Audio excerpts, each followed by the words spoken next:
Yeah, I mean, regarding this supposed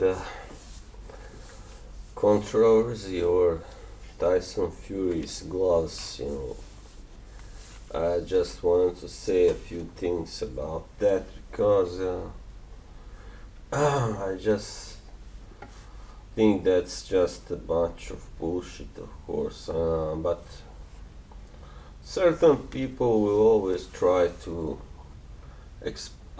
try to find some kind of additional reason beyond the fistic ones why their favorite fighter lost. When you have a guy like Deontay Wilder who just was winning and knocking everybody out, and for so long, quite long, and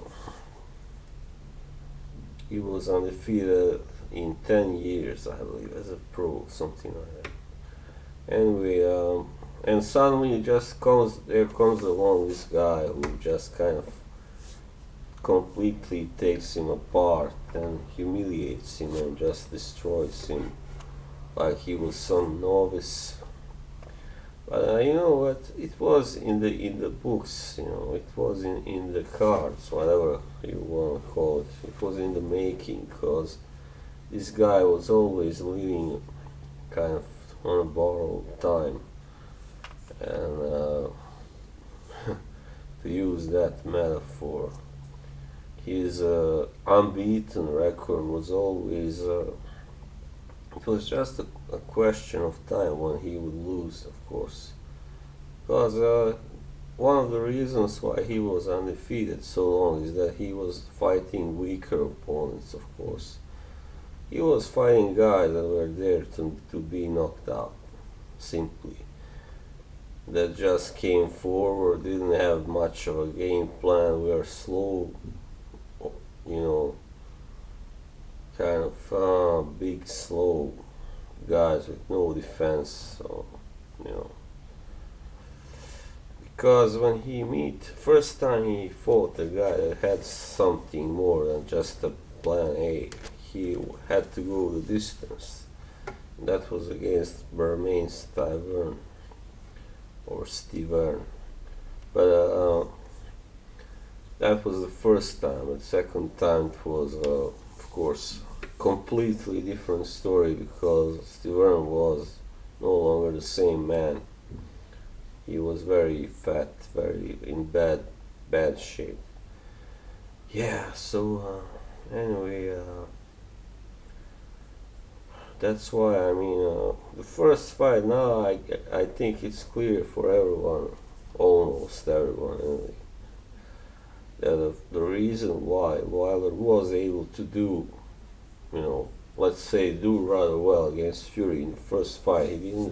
He did put him down twice. That was because Fury was still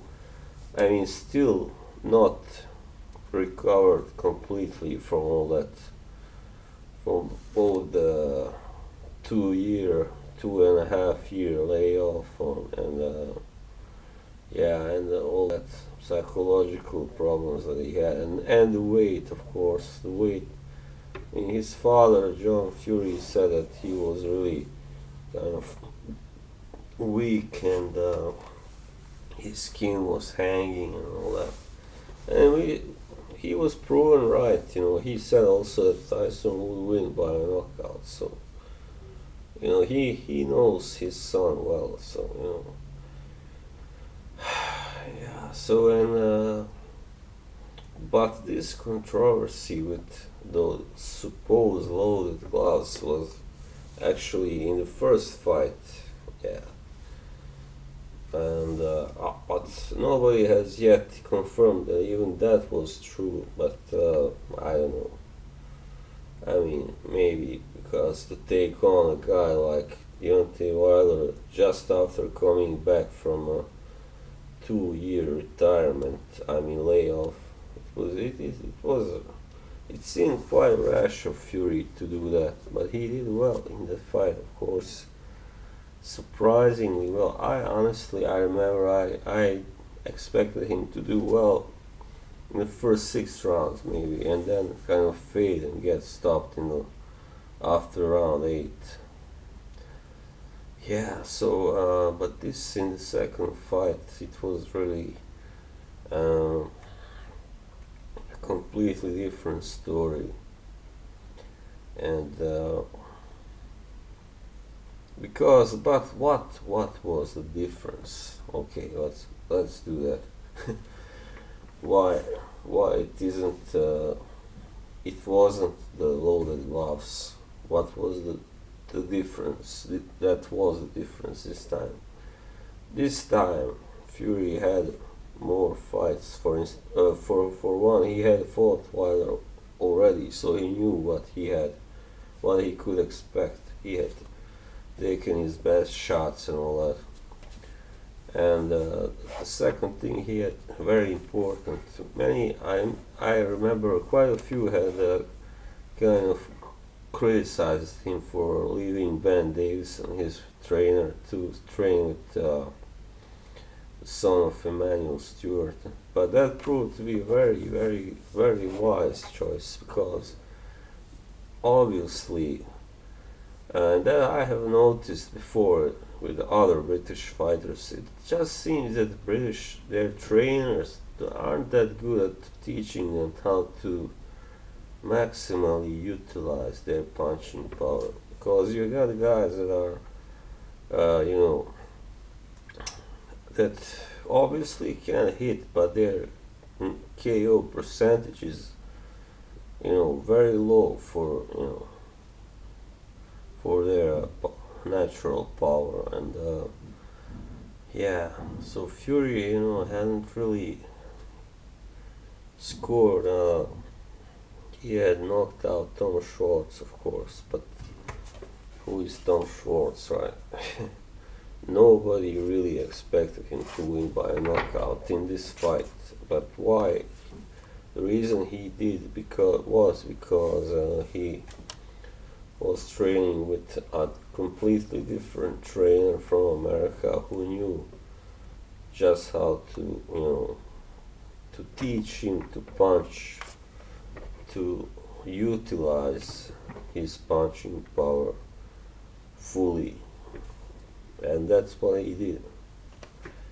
Yeah, I mean, for a guy that big, I mean, that it would be a little bit, funny that if he just could not punch at all, because it's a different thing with like Nikolai Valuev, because he was so big, he was too slow simply to be able to hit very hard. He still did hit, he could hit. I mean, it's not like but he was so tall, and that's, I guess, the height limit.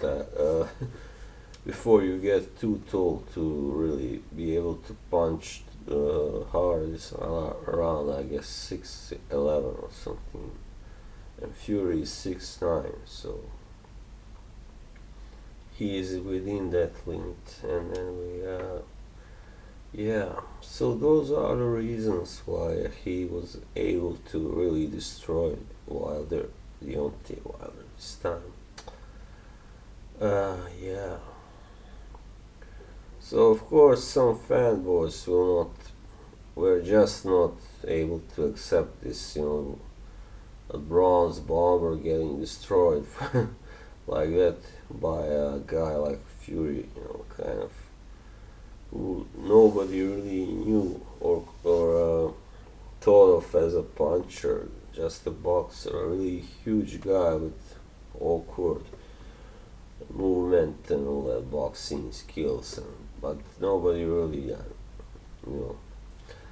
I kind of thought that maybe that could happen, that he could score some kind of stoppage, and but I didn't really. I had predicted him to win on points, and if he managed to avoid getting knocked down.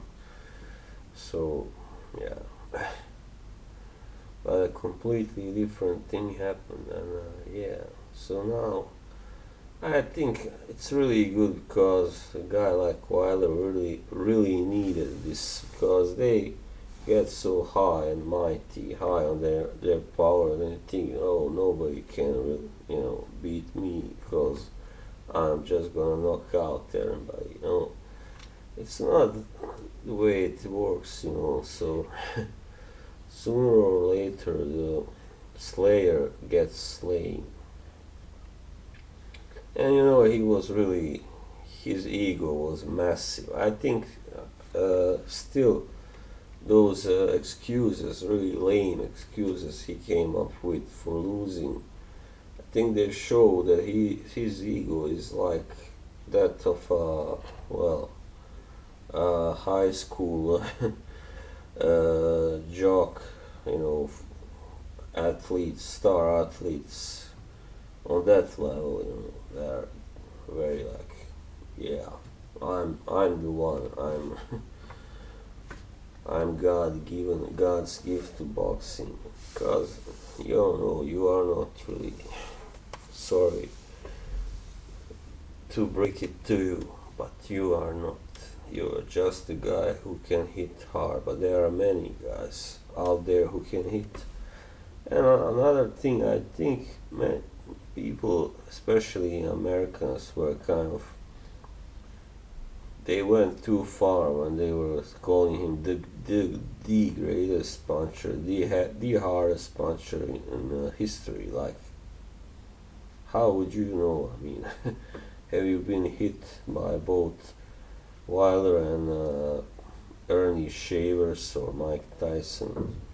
It's silly, I think, to you know give such statements because even though Deontay Wilder definitely is among the hardest punchers in history, he isn't the only guy there.